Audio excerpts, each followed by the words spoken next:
And it's at this point I'm very pleased to welcome Debbie Mathews from Manor and Castle Development Trust to the event, because this, I feel, is where we start to move around a different set of food system challenges. And I think there is very few people better positioned than Debbie to help us understand some of those challenges. So Debbie, over to you. Thank you. Thank you, Gareth. Thank you for the invite. A little bit anxious of being sandwiched between such academic ability. I work for Manor and Castle Development Trust, which is based in one of the more disadvantaged neighbourhoods in Sheffield, and I've worked there for the last 25 years now. I was involved in setting up the S2 food bank after we were challenged by a colleague who was working at the S6 food bank. They were delivering more emergency food parcels to S2 than they were to S6, and we were challenged about what we were going to do about that. I'm also involved in the Healthy Holidays scheme. It used to be called Holiday Hunger, and we changed that in Sheffield to Healthy Holidays because of the stigmatisation that goes across identifying people who literally can't afford to feed the children. Just be under absolutely no illusion that food is a real political issue, and the S2 Food Poverty Network, its expressed aim is to actually close down the food bank. We live in one of the most richest countries still in the world, and we have got people who are literally going hungry because they don't have enough money to live on. People literally going without food and having to make choices between whether they switch their electric on or whether they buy food, and it's just not acceptable. Some of the people that we work with find themselves in crisis, and that's what the food bank offers. It offers crisis emergency parcels, but it also offers support to address those underlying issues. And we've just moved into a partnership with the CAB, which actually starts next week, where we've got a CAB worker who will be working alongside the food bank volunteers and staff to make sure that those issues that have created the problem in the first place are addressed. So the biggest issue we find is that people find themselves in debt. The living on benefits is not easy. You are not able to build up a safety net of savings. You've got no assets to borrow against, and you only need your washing machine to break down, or your children need new shoes to actually throw you into a crisis. We've also seen an increase in people who are actually working, arriving at the food bank for support because they literally don't have enough money to live on. 0-hour contracts are another reason why people end up at the food banks. Domestic violence, we've had people who are self-employed and people who've got health conditions and find themselves in crisis.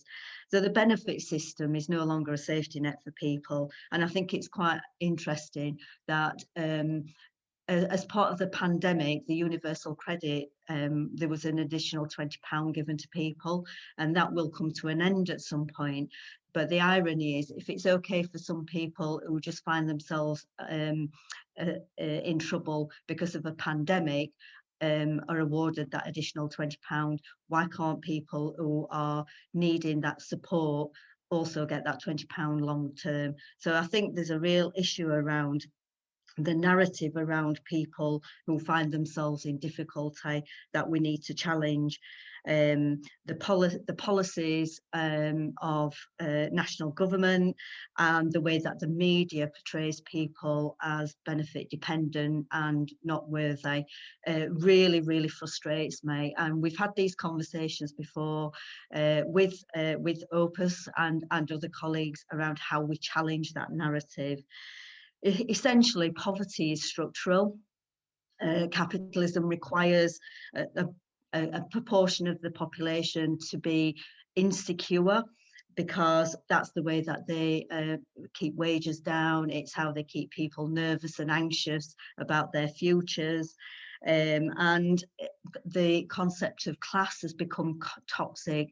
So the way that we talk about class has changed, and working class people are now associated with poverty and has been a drain on society rather as making contributions. And I think we need to be challenging that. I think the other two things that have that impact as well is the way that people view taxation. People resent paying their taxes for public services, and public services are seen as a necessary evil, not as part of the support system for people across the board. So food poverty. We've got a model which is about aiming to close down the food bank, but we can't see an end to that at the moment. Austerity and the pandemic have just made things even worse for people. But we have a food bank system, so people get 4 weeks of food without question, and then we start to work with them on the underlying problem. And once they get through the initial crisis, we've got another offer, which is the food club, where they can pay a membership of £2.50 and get £20 worth of food. So we're subsidising people's shopping, but we're not actually giving them all of their needs. And we're starting to move people towards independence, because that's what we should be doing. We should not have a layer of society who are dependent on charitable handouts, food parcels, or subsidised food. There is an issue around affordable food and access to affordable food, which is a real challenge for a lot of our communities. We have got a couple of well-priced supermarkets, but actually accessing those requires 2 bus rides for some people, and they can't afford the transport costs because they're already financially hard pressed. So there are some real structural challenges around food poverty and accessing food. We work very closely with Fair Share. We have linked up with Foodworks, because I think one of the real challenges to get beyond food poverty is around linking up the waste food agenda with the food poverty agenda. Both of those things ought not to exist, but they do. And it's partly to do with the fact that we have been driven into this consumerist cul-de-sac, where consumerism, I think, is dominating some of the policy and the political decisions that are made. I personally would like to see reform around the tax system.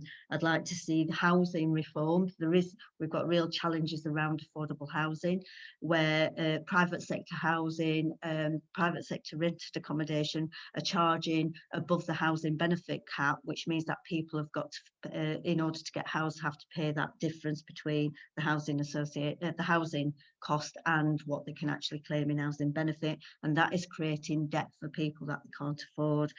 And I think we need to review our welfare system and look at other alternatives. So one of the things that I'm really interested in, and again I've been talking to other colleagues around, is the universal basic income, because it solves the problem, but it helps start to change the narrative around people who do need some support in order to survive. So essentially the food poverty agenda for me is essentially a political issue with a small p, and listening to some of the comments that people have been making around linking up some of the systems, I think all those systems joining together and actually having a shared narrative could really make a difference in Sheffield. Thank you very much, Debbie. What a fantastic statement to make at the end of your presentation there. I couldn't agree more.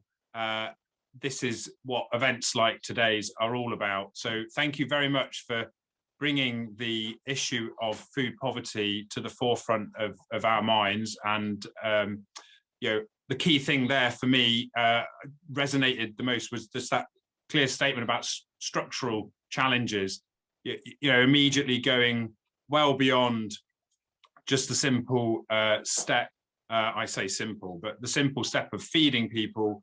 But then into how it is we address much more deeply entrenched issues, economic poverty, class, health inequalities, huge challenges, and thank you very much for bringing those into today's session, Debbie. Thank you very much.